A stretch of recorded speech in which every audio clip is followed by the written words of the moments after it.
Nalini Tranquim. I'm a Christian certified life coach. Welcome to my Top Tips for Life, a series where I delve into the real issues whilst bringing strategy to the table. In today's episode, we are talking how to bounce back from setback, and I have the privilege of speaking with high performance psychology specialist based in San Francisco, Kelley Castle. So let's get into it. Okay.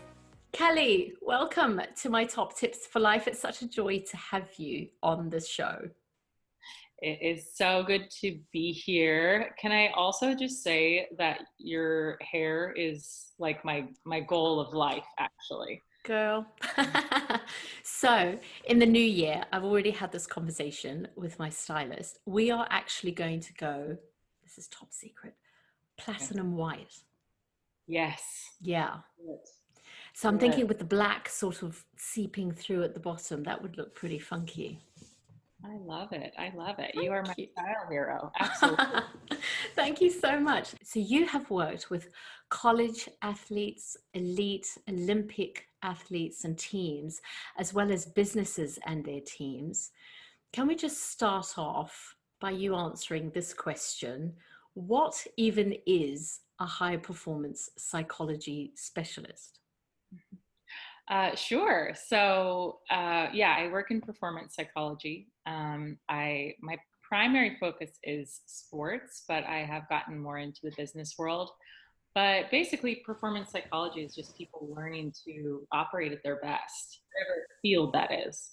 And so, business professionals have been using coaches like myself for many years. And then, a number of decades ago, elite sports started relying on psychology professionals to help people with all the pressures that can come with performance. Wow. As you know, you cannot really separate what you do from who you are. 100%. So I think it's been really fun. I've been passionate about it for a long time. You have. And then about 6-7 years ago started to get into it a little bit more and actually get all the training and licensing for it. So it's been really fun. So you work with incredibly high profile clients, obviously fully respect confidentiality. So we're just going to talk in general terms, but I just want to say to the person on the outside looking in, all right, we sit in front of the television and we watch our heroes, on the sports field. And to us, we think they've made it. They've got it all together. So what is even the need of somebody like you for people in these positions? Sure. Well, I think people are people. So regardless of what you do, kind of what I was alluding to, this is like something I take into any session that I do, but players are people first. Yeah. They are a performer or an achiever. And so there's no point that just because you achieve a lot of things that you all of a sudden stop being human. That's right. In fact, mental skills training, which is a lot of what I do with athletes, really helps people to kind of have the skills to navigate high pressure situations. And so, the higher you get into competition, the more that you have to look at every possible thing that you can do to kind of be at your best. Right. And so we would have a strength and conditioning coach. Just because someone is really strong and has strong biceps, you don't stop having a coach when you get to the Olympics.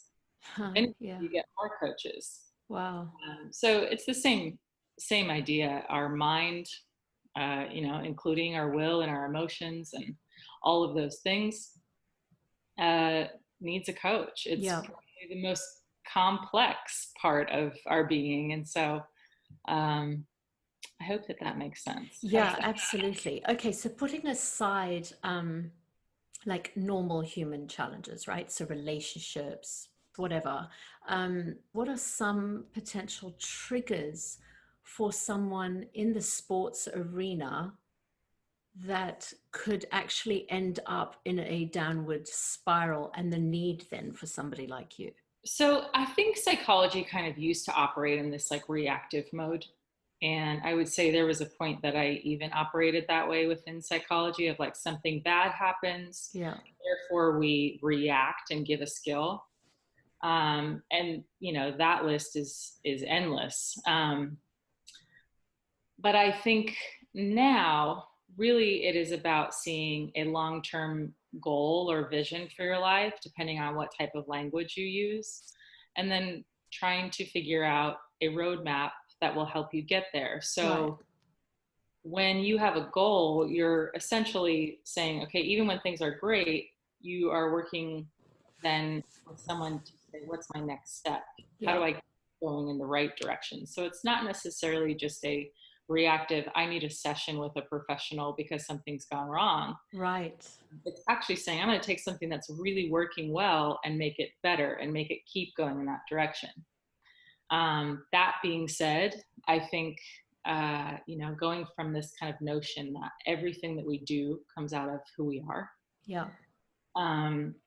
Everyone deals with confidence. I mean, there's probably not a conversation that goes by without some aspect of confidence being touched on, whether that's through comparison with others or comparison with yourself, usually when you're a highly competitive athlete or someone in business who's extremely what people would call successful. Yeah.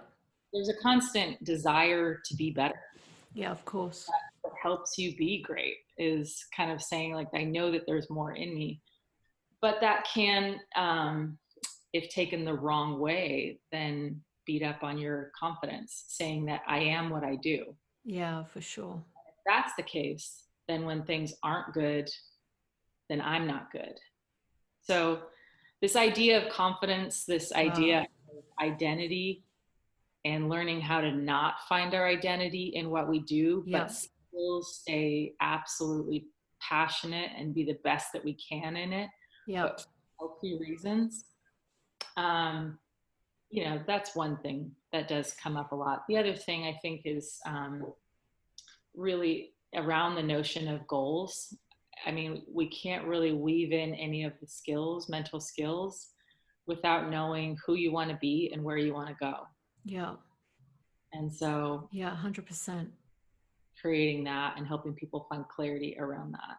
I like that it's proactive rather than reactive, because you're right. I think so often we wait until the poo hits the fan and then we go, I need help. Whereas it's almost as if you're coaching your people to prepare for when the poo hits the fan, if you want to put it that way. Yeah. Or I think even just go in a direction that they want to go with their life. Yeah.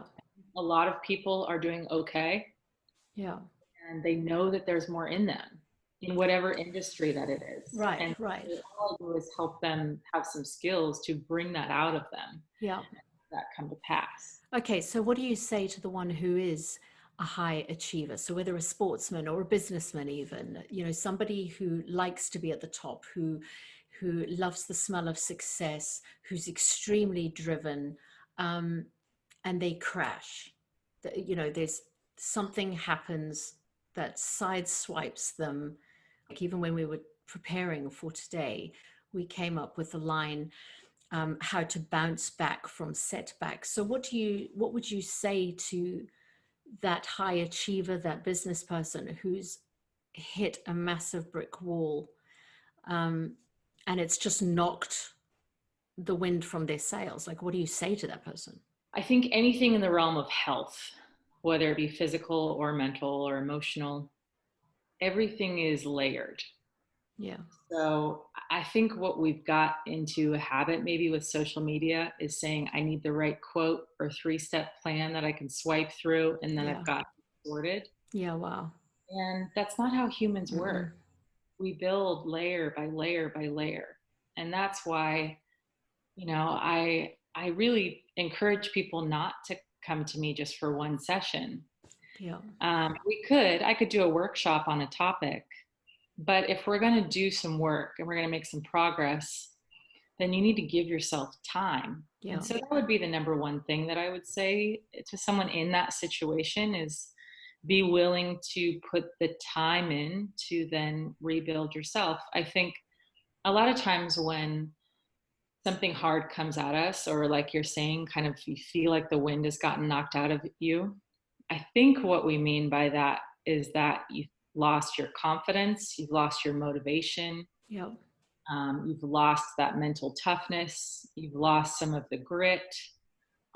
So all these are topics within mental skills and performance psychology. And so really looking at all those factors. So if it's mental toughness, and we kind of delve in, and after we have some conversations, determine that maybe mental toughness is something that you've lost. Wow.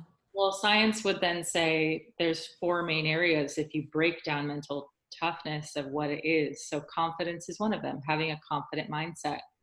How do you build that then? Well, one way would be to remind yourself of where you have succeeded and where things are you proud of. Yep. Remind yourself what relationships you're proud of. Another component of that mental toughness that we would probably then work on would be a challenge mindset. So taking some of these beliefs, actually labeling them, saying them out loud, and then challenging some of those. Yeah. Saying, well, is that true always? Because sometimes we have this catastrophic thinking that says something will always happen, or I'll never get back up. Anywhere where we catch ourselves kind of saying always or never is catastrophic thinking, and it's going to leave us stuck.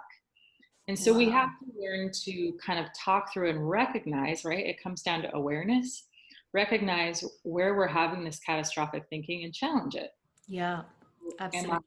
Am I always going to lose? Will I never be able to stand back up? Well, never is a pretty strong word. Yeah. Probably somewhere out there you will. And so beginning to kind of unpack that, and there's a lot more to mental toughness, but those are kind of two of the big ones. If we went in that direction. So a lot of directions to go. Yeah, I love that. I love that. It's interesting how you're bringing to the table the need for a perception of this being for the long term. We can't be talking quick fix. And yet, if we speak specifically in the sporting arena, I mean, you know, I sometimes sit down and watch football with Sandro. He's big into the European League. Yeah. And it's interesting because society wants the new football manager to hit the results now. Mm-hmm. And if he doesn't hit those results now, well, then get rid of him because he's not good enough. And quite often we have this conversation, yeah, but we've got to let this guy have a chance to be able to settle in and, you know, prove himself, connect with his team and, you know, implement the strategies. I mean, we see this in politics, don't we? But anyway, we're not going down there. How do you bring that mindset of this is for the long term, specifically into the sport arena and, you know, an industry that is just so cutthroat and it chops and changes like this? I mean, if a driver in the F1 is not delivering this season, well, he may or may not have a position next season. So how do you navigate that? From the perspective of an owner or a coach or a player? Right. So it's different for all.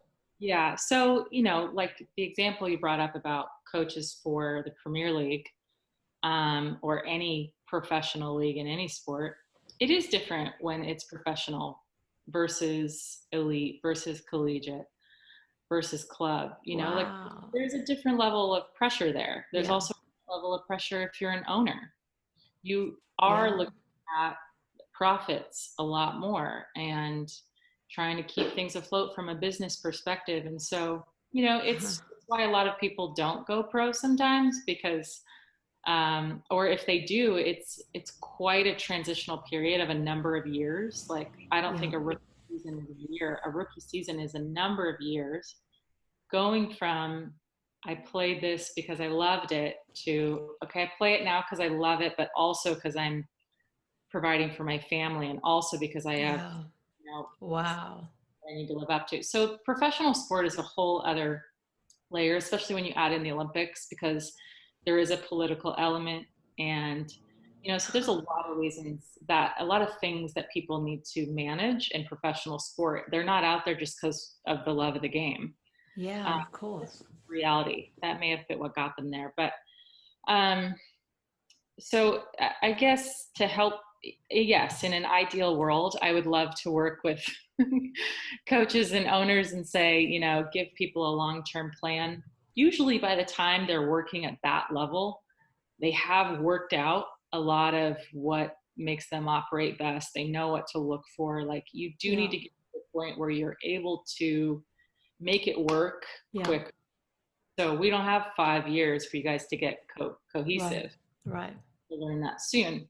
I think there's a lot of room to grow in performance psychology in terms of educating people like coaches, Yeah. basically door holders, so people that are For in sure. spots on, okay, if you have a timeline, well, bring us in. Help us teach you how to bring out the best in someone. Help us teach you how to, make the team mesh together closer. A lot of what you learn in performance psychology aligns with organizational psychology, if you've ever had exposure to that.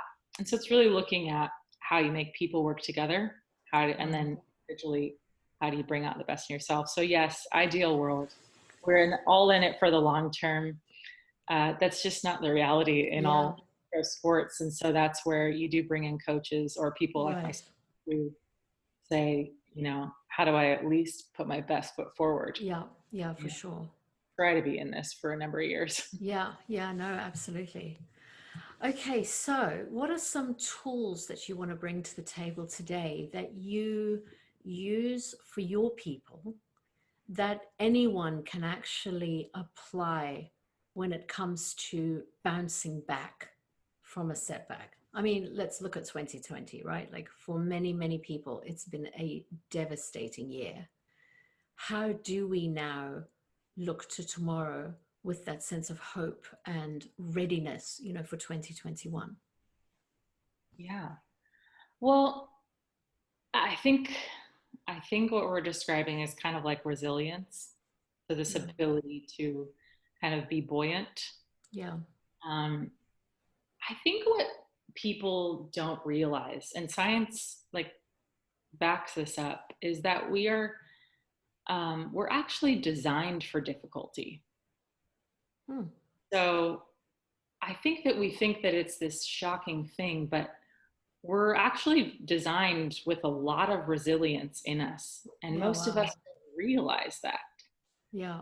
So I think hearing that and reading a lot about it, because this was kind of what my graduate studies were on, and I can share more of that if you want, but I don't know if we realize how resilient we are, really. No. That we're actually designed to pick back up. And I think we give up on ourselves before the capacity of our mind has reached its limit. Yeah, wow. It is a lot further than we think it is, physically, emotionally, mentally. But we do have to put tools and practices into place. And so one thing that comes up, and I did my graduate thesis and research with Olympic silver medalists over a couple of years, and looked at people who, no one goes to the Olympics for silver, right? Yeah. Like, you go for gold if you're at that level and you're that top. No one's thinking, I hope I get silver. Yeah. And so I looked at silver medalists because I thought it was a unique spot of, they almost made it. Yeah, wow. And I was so close, and I had hope in sight, and then I missed it. And in many cases, silver can feel more like a loss than it does a win for people. Yeah, wow. And, there's attitudes of remaining grateful and saying, I was still able to represent my country and be on the world stage, and all those things are great. But there's generally this feeling that I almost had it. Yikes. And a little bit of disappointment. And it's what's even harder in a situation like that, when you were so close to success or whatever your dream is, and then you lost it. That can be even more painful than having never had a shot. Yay. And so there's a whole lot of really interesting studies, which I That won't go is to crazy. either all day, but um, it comes down to identity Yeah. Yeah. and an understanding of the resilience that is within us. So many athletes who are at that stage on the world stage, um, they have an inkling at least that they are very resilient Yeah. and have this kind of long-term vision. I know we were talking about that, kind of this Yeah. long-term picture that, okay, I lost on that day. That doesn't mean that I will lose forever. Like the story's not over. Yeah. I asked one man who he ran in 6 Olympics, and Whoa. we were talking about all of them, but we were talking about one of them in particular where it was really close. I said, "How'd you get past the feeling of failure?" And he goes, "What do you mean failure? I lost that day. Wow. That didn't mean I was going to lose in 4 years." I love that. And he just threw it out the window. Like he was like, failure? I was an athlete. Of course I was going back 4 years later. And then he went Wow. on talking like it was no big deal. And, it's a lot easier to tell a story looking back in hindsight. Yeah. If he said on the day, sure, I would have probably been a mess, but I was in the gym the next day because I I'm an love that. competitor. So he had a very strong sense of identity, Identity. He knew who he was. who he was and what he was capable of. He said, that phrase always stuck with me though. It was probably one of my favorite interviews. I did about 35 interviews. And he said, I lost on that day. Hmm. And I think for some of us, we have to see life that way. Yeah, for sure. That, okay, yes, I have lost this and this in this season, but look at the whole spectrum. Oh, Was 100%. there ever a time that I won? Mm. Okay, well, if that's happened then it can happen again. Yeah. It's interesting how you can't like practice resilience. Do you know what I mean? Or can you? Is it possible to be like to train that muscle, as it were, before the resilience is required? Absolutely. It's what we do. Okay, well, tell me, is there something that you can bring to those that need to hear this today, where normally what happens, because maybe they've got the mindset of defeatism, and that's their natural response. Oh, great, here comes another hurdle. I'm never going to make it. This is always going to happen to me. Let's work on the muscle then for them, where they can start to strengthen resilience on the inside of them. What can you say to Yeah. that person? Well, I think the two that I mentioned, so kind of looking at really figuring out who you are. Yeah. So if an athlete really knows their identity, if they lost on a day, it sounds really simple, but saying, okay, what did I lose? Okay, I lost in a day. I lost in a year, Yeah. whatever it is. Yeah. And saying, okay, then what is tomorrow? That doesn't mean I'm going to lose every year. Love That doesn't that. lose. It's about perspective, right? Yeah. Um, and then doing the hard work of figuring out your identity, Yeah. Yeah. because that's going to drive everything that you do. And so Absolutely. if you're in a point where something went wrong and then you find yourself, in a sense, curled up on a ball on the ground, totally defeated, well, we would call that like kind of externally controlled. And so there's this idea of external control and internal locus of control. And so it comes down to kind of training this notion, this mindset. I don't really like using that word because our brain can change all the time, but training this way of thinking and performing to say, I'm not going to be controlled by something external. These are things that happened. Wow. These are things in front of me, but they are not who I am. Yeah. And people who have learned the skill of being controlled internally are the ones that are going to stand back up. Because if you're constantly looking at your circumstance as the thing that defines you and your direction, you'll be all over the place. Yeah. And so you have to figure out, who am I, what I want, right? These really basic questions that are big questions of life. Yeah. that's where I think, working with a professional like yourself, or like myself, if you're in a certain industry, and saying, okay, let's work through some of those things, because you can't get up if you don't know who you are and where you're headed. You will constantly stay in this place of, I got knocked down and I'm going to stay because things happened to me. Yeah, absolutely. And those things control my inner being. Yeah.